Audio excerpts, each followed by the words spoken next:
John, how are you? Great, Dave. Yourself? I'm very, very good. Now, John, we're both in on the East Coast. I think. Are you in Philadelphia I'm in Philadelphia. now? Been And I living think. here. Oh, I've been go ahead. living here for about over 40 years. 40 years. Now, I have a secret that I didn't tell you when we just talked before, but I Okay. believe you graduated from Temple. Yep. Me too.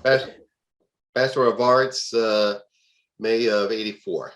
Nice. Yeah, I was a little later than 84. And then my father taught there, taught in the economics department until just like I think about 3 years ago. But he taught. He was. I don't know if he was he. I think he was there in '84. I think he would have just started. Maybe he would have got there right around '84. So it's always interesting and fun to find people that have kind of had some of the same experiences. Oh, yeah. Yeah. Now, John, we're talking because you're a writer Yes, I am. and you've written a book. Yes, I have. What is the book? Well, the title is Soldier of the Cross, and it's published on KDP Amazon. Nice. And what's it about? Okay, here's the idea. It's set in 1978. Yep. And this guy, David Lucas, is a very fundamentalist pastor of a Baptist church in a suburb in New Jersey. Now, earlier in life, David Lucas was a horde chaser and a drunk and a bully in school. He gets in trouble in the army, he's thrown in the stockade, and a chaplain visits him, and he becomes a born-again Christian. See, here's some backstory. I'm originally from the northeastern part of the state around Wilkes-Barre, very, very rural. Yes, I'm familiar with it. And everything, a lot of everything centered around the church and Sunday school. And I was brought up with that kind of stuff. The idea of this guy leading a life of sin and finding Jesus, etc. And this Baptist couple was running what they call the Good News Clubs, and they taught every week get together Saturday after school and with Bible lessons and all. Well, suffice it to say, I didn't take with me. That's not my religion anymore. Anyway, came back to this novel. Okay, in 1978, David Lucas runs this referendum campaign for this anti-gay referendum. And at the same time, his wife becomes pregnant. Now, that's another thing about him. He's, like I say, he's very fundamentalist, very patriarchal in his attitude about women and condescending towards his wife. Now, are these based on real experiences or people that you kind of knew, or did you just kind of go another direction to get to these characters? Well, a little of this and that. See, in fiction, you put a lot of your personal experiences in the creation of your characters. Absolutely, yeah. And he like I said, runs this referendum campaign, and the campaign fails. The referendum fails. At the same time, his wife had to have an abortion because she had a heart attack and the baby would have killed her. And he's devastated. But he becomes a star in the religious right. But it's political of a sort, but I try to get into the personal life, the personal head of it. I don't want them to be cartoon stereotypes or anything, or right, cartoon villains, just living, breathing people. And like I said, David Lucas takes part in this moral majority type organization that develops after the campaign. And he becomes a TV evangelist. And starting in '81, he starts this evangelistic tour of American military bases around the world. And he hauls his wife around with him. And in the middle of the crusade toward his marriage starts falling apart. I mean, I don't want to give a whole lot away. Yeah. And it deals with him as a person. I mean, he's he is a fundamentalist fanatic, but David Lucas just wants to be a good Christian man after the life of sin he had. And Well, so do you say, is this a story of redemption? I mean, what is a person, what's the journey that the reader goes through by the time they're finished with the book? well, there's some level of flashback to it. So when David Lucas goes back to his hometown to visit his mother, and he thinks about his old high school buddies who joined him in chasing girls and terrorizing the fat nerdy kid, and it's just glimpses of his past life, Right. but not a whole flashback episode. Right. And So what was the process you went through? I mean, there was a day before you started writing this, and then there was the day you started writing this. How are those 2 days different? well, I'll be honest with you. It took me 39 years to finish the thing.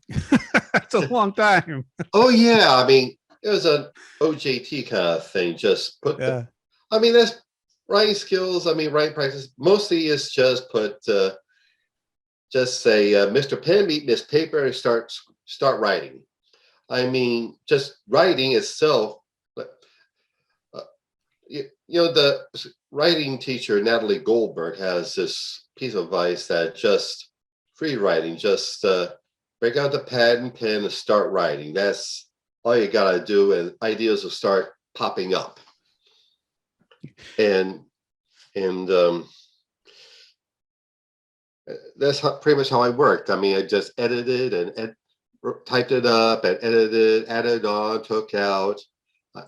And did you outline it first, or I mean, no outline, just had ideas, typed them down, and put them on in the novel, and modified things I condensed things that I thought were kind of long, and that's always been the way I've been working, like short and sweet, not a lot of excess verbiage. Well, so with that kind of writing process, how did you know when you were finished? Well, or did you just I mean, there's the old, you never finish, you just stop at some point. Well, I just finished. I mean, you reach a point where you say, I've gone as far as I could with the thing. Right. And then I hired an editor to look it over. I paid attention to his advice. You got to have an editor. Absolutely. Yeah. I mean, I always say about the second pair of eyes. Mm-hmm. And you write it. And I incorporated some of his suggestions. And then finally, I couldn't wait any longer. I had it ready. Yeah. So I wasn't going to wait on a publisher to have his good taste. So I had published, I put it on KDP, downloaded it on KDP, Amazon, and ta-da! Yeah, no, it's a great process. Now, and this is a pretty substantial book, right? I mean, it's about 100,000 words ish. Is that about right? About 80,000, I'd say. 80,000. Okay. Yeah. But still, I mean, that's on the that's a very legitimate, book. Sometimes folks, go into the market with shorter books. So have you been surprised at any part of the reception of the book? Actually, the reception has been excellent. I mean, just nothing but good words for it. Interesting. Now, and we talked before, the writing process. You also write, you've written for newspapers, and you have a blog that you keep fairly current. How is that? How are those writing processes different from the 39-year process to finish the book? Well, it's good to have some rough notes to give you an idea of what you're going to put down, and so you just a first draft, so you don't make mistakes, and eliminate possibility of mistakes. Everyone makes mistakes, and that's always worked for me. Right. Just have a first rough nose first, then a draft, then put it on. Now, when you first started writing this book, did you start on a computer or did you start on a typewriter? And then what was that transition like? Big yellow legal pads and pen, and just write it down. I should have been paying attention to my job. You must have good penmanship. I've tried that, but then it's like I'm reading hieroglyphics when I go back and look at it. Yeah, well, my penmanship's lousy, but okay. But eventually, I type it up. Yeah, I type everything up. And on a typewriter or on a computer? First, I had a typewriter, an old portable Remington Rand. Yeah. Then then I had electric Smith Corona. Then I had a crappy old Tandy. Then a Gateway, and now this Dell here. I'm calling you from. In the day, the Tandys weren't crappy old. In the day, that was the Starship Enterprise. Oh yeah. Hey, even the Starship Enterprise had to go through modifications. No, that's true. Every movie, right? Every TV series.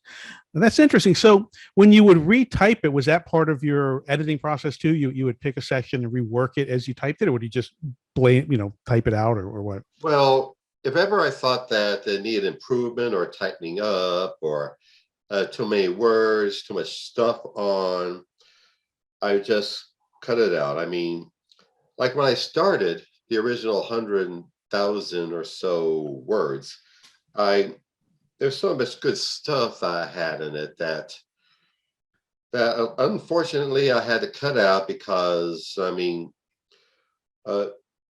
I was just slowing the novel down. It's just many words, and the old saying, "Kill your darlings." That's the way it works. Yeah, I know. I know. I believe it. Yeah. Now, 39 years for the first book. I think it'll be 39 years before the second book comes out. Oh, don't worry. It's let's say it was a portion of the last portion of the original novel, and I'm kind of updating it, and hopefully it won't be 39 years. Lord knows what you'll be typing on in 39 years if that's the case. Oh yeah. I suppose your phone, right? Like everybody else. So. Oh yeah. I mean, I don't despise new technology. It's just that so much stuff that I'm trying to adjust to. Yeah. Like Telegram and TikTok. I mean, then